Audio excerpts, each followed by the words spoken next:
After complaints from numerous members of the public, First Bus and York's Blind and Partially Sighted Society created an exercise for drivers and partially sighted and blind users to understand the bus system and what could be improved. The Swap With Me event aimed to highlight the areas of improvement the service could make. It was a Swap With Me event. The idea was that both our visually impaired members and the drivers for First Bus would be more aware of each other's roles and how they could make boarding a bus better for our visually impaired members. Feedback was really positive from both our members and the drivers. Our members understood more about the role of the driver and some of the rules that they have to adhere to as well, and the drivers actually couldn't believe, having worn the sim specs, how difficult it was for people with visual impairments to use public transport. So the awareness levels were raised there. Moving forward, we'd like to work with First Bus again to roll this out with more of their drivers, so more of their drivers can experience what it's like to live with sight loss. Bus drivers and passengers' roles were reversed, with the drivers being given special glasses to affect their vision. The simulation glasses give you an idea of what it might be like to live with different levels of sight loss. So we have some that you would just have central vision, for example, so you'd lose your peripheral vision. We have some that are the other way around, so you just have peripheral vision.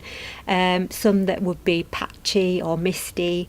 So lots of different conditions would be mimicked with the simulation specs.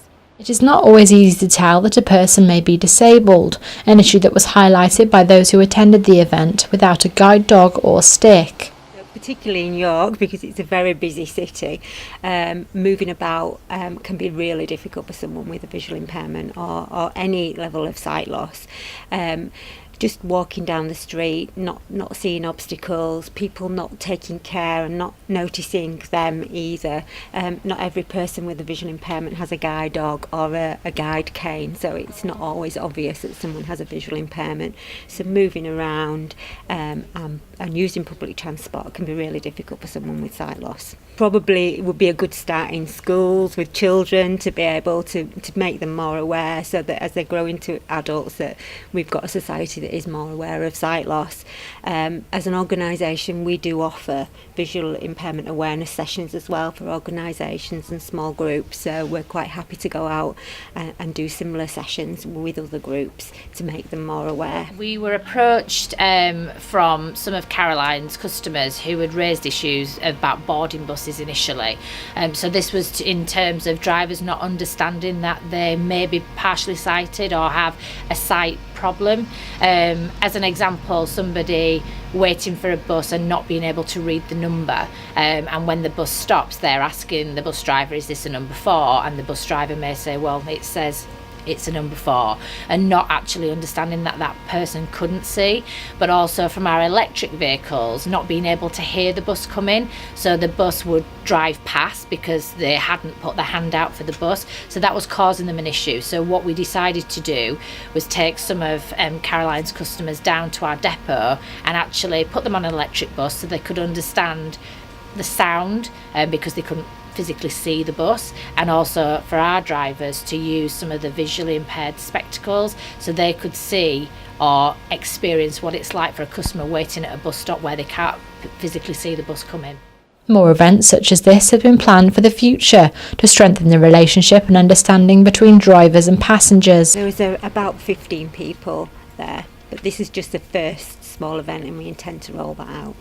I think it's a joint event, so we'd been in consultation with the York Blind and Partially Sighted Society to look at how we could encourage our drivers and their customers to work together to make better transport opportunities for them. So there'd been some issues that had been raised, and we wanted to do a Swap With Me event so that we could highlight to our drivers their challenges, and also for them to understand the driver challenges as well. So we do, in our initial driver training, talk about all different kinds of customers, people with disabilities or special needs. We do work closely with City of York Council as well for their YILTS programme, which is to do with encouraging people with needs, special needs, to get on the vehicles and be comfortable in that.